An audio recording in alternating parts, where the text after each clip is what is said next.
ঠাম্মি তুমি একটা ফোন করবে না? কেমন আছে ও, কি করছে?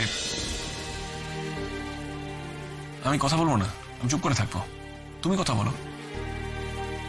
দেখো আমাদেরও তো ওর খোঁজ নেওয়া দরকার, তাই না?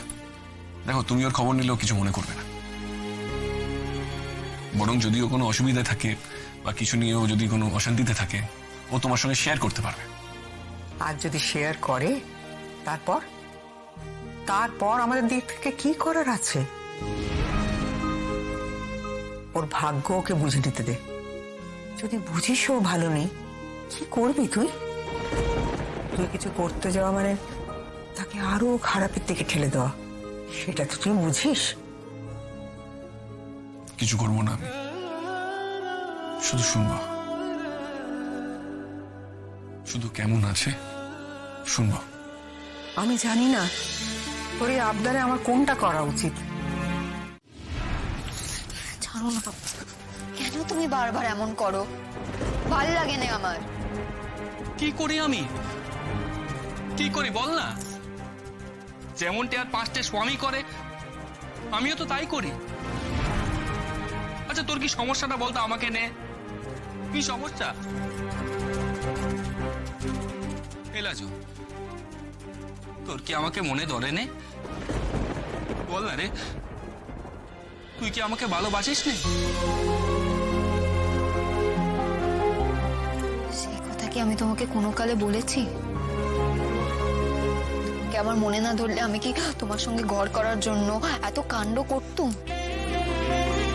তুমি আমার বাড়িতে আমাকে নিয়ে যেতে কখনো আসোনি গো, কিন্তু আমি তোমার বাড়িতে এসেছিলাম, মনে করে দেখো। সে কেন এসেছিল? তোমার সঙ্গে ঘর করবে বলেই তো এসেছিল। রাজু সেই তুই আর আজকে তুই, এই দুইজনের মধ্যে জমিন আসমানের ফারাক হয়ে গেছে রে লাজু। তখন তুই আমাকে কেমন করে বলতিস, কান্নাকাটি করতিস, বলতিস আমাকে ঘরে নিয়ে চলো, আমার সঙ্গে থাকবি। আর এখন এখন আমি কাছে গেলেই তুই কেমন আমার থেকে দূরে টিকরে চলে যাস। আমার খারাপ লাগে না লাজু? লাজু বল না, তোর কি আমাকে অপছন্দ হয়েছে? আমি তো জানি আমার তোকে দেওয়ার মতো তেমন কিছু নেই। আমি গরিব, আমি বোকা, আমি মুক্কু, আমি জানি তো। এখন আমার কাছে এসে আমাকে দেখে আর ভালো লাগছে না, তাই না? বাজে বকো তুমি। কেন তুমি এসব কথা বলছো? মোটেই না, মোটেই আমি বাজে বকছি না। আমি এইবারে বুঝছি যে টিচার দিদি আমাকে একদম ঠিক কথা বলেছিল।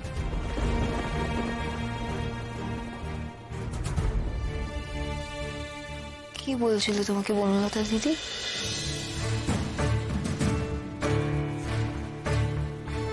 আমাকে সে বলেছিল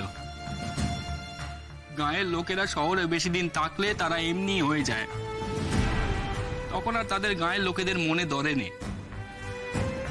সে আমাকে বলেছিল তোকে যদি আমি নিয়ে না আসি তাহলে তুইও এমনি হয়ে যাবি।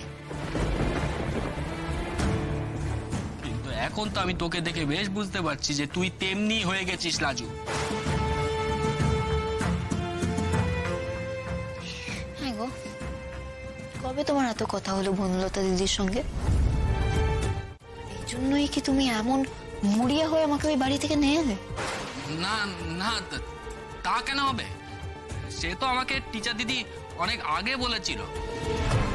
সে যখনই বলুক, কথাটা তো একদম ঠিকই বলেছে।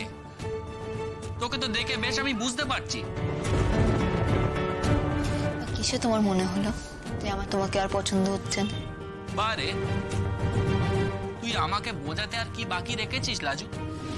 লাজু তুই তো আমার বউ, তোর তো আমার প্রতি কিছু কর্তব্য আছে, এইটা তো মানবি। তা কোন কর্তব্য করছি না আমি?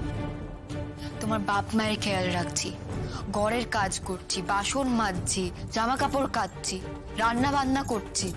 আমি সেসব কর্তব্যের কথা তোকে বলছি না লাজু। আমি স্বামীর প্রতি কর্তব্যের কথা বলেছি তোকে।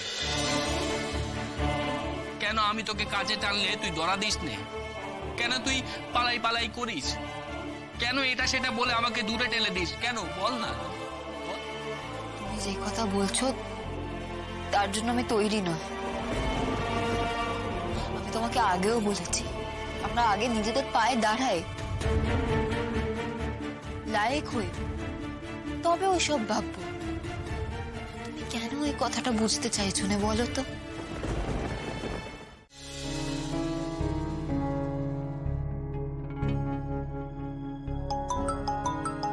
আয়, যন্ত্র বাজতে শুরু করে দিয়েছে। আমি বুঝি না বাপু, এই সকাল থেকে এত কেন ফোন আসা? কে ফোন করে কে বা জানে?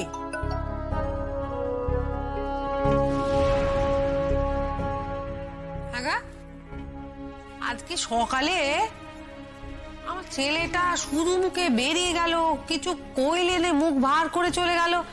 কি হয়েছে তার? আরে আমি তো তোমাকে শুধোচ্ছি, শুনতে পেলে না?